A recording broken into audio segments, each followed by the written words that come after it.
انسان فطری طور پر تنوع اور جدت کا عاشق ہے۔ انتہائی خوبصورت چیز اور نہایت لذیذ کھانا بھی جلد ہی اپنی کشش کھو دیتا ہے۔ سیکس میں بھی انسان تنوع کو پسند کرتا ہے۔ جنسی عمل میں عورت خاص طور پر کسی بھی ایک طریقہ سے جلد بوریت کی شکار ہو جاتی ہے۔ روزانہ ایک ہی طریقے سے مباشرت عورت کو جلد اکتا دیتی ہے، پھر وہ آہستہ آہستہ مباشرت میں دلچسپی کھو دیتی ہے اور پھر اس سے کترانے لگتی ہے، حتیٰ کہ انکار تک کر دیتی ہے۔ لہذا ازدواجی زندگی کو زیادہ پرجوش بنائے رکھنے کے لیے ضروری ہے کہ ہر مرتبہ فور پلے اور مباشرت کا نیا طریقہ اپنایا جائے۔ عورت بہت معمولی تبدیلی سے تنوع کا لطف حاصل کرتی ہے۔ چنانچہ ماہرین نے مباشرت کے بہت سے طریقے بیان کیے ہیں۔ کوک شاستروں میں 80% سے زیادہ طریقوں کا ذکر ہے، جبکہ اہل مغرب نے 600 سے زائد طریقوں کا ذکر کیا ہے۔ 4-5 طریقوں کو چھوڑ کر باقی میں معمولی سا فرق ہے۔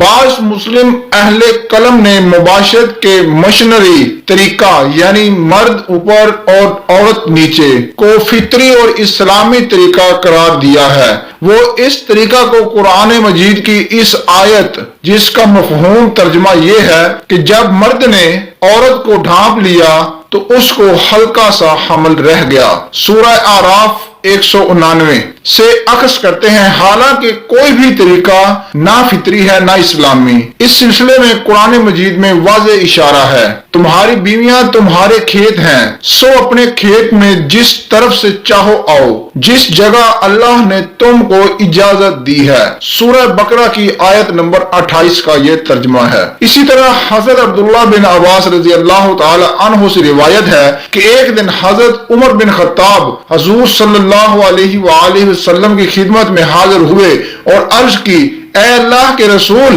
میں برباد ہو گیا۔ آپ صلی اللہ علیہ وآلہ وسلم نے فرمایا، تم کو کیا ہوا کہ تم برباد ہو گئے؟ عرض کی، رات میں نے اپنی سواری کا کجاوا پلٹ دیا۔ آپ صلی اللہ علیہ وآلہ وسلم نے جواب دیا تو یہ آیت کریمہ نازل ہوئی، تمہاری عورتیں تمہاری کھیتی ہیں تو تم اپنی کھیتی میں جس طرح چاہو آ سکتے ہو۔ ام المومنین حضرت حفصہ رضی اللہ تعالی عنہا سے روایت ہے کہ ایک خاتون نے ان سے شکایت کی، ان کا شوہر اسے پہلو کے بال لٹا کر مباشرت کرتا ہے۔ جب حضور صلی اللہ علیہ وآلہ وسلم سے پوچھا گیا تو آپ نے فرمایا کہ کوئی حرج نہیں اگر سوراخ ایک تک محدود ہو۔ مسند احمد امام ابو حنیفہ کی کتاب سے یہ حدیث لی گئی ہے۔ ان احادیث سے معلوم ہوتا ہے کہ اللہ تعالیٰ کے نبی صلی اللہ علیہ وآلہ وسلم کے دور میں مدینہ میں مباشرت کے 1 سے زائد طریقے رائج تھے۔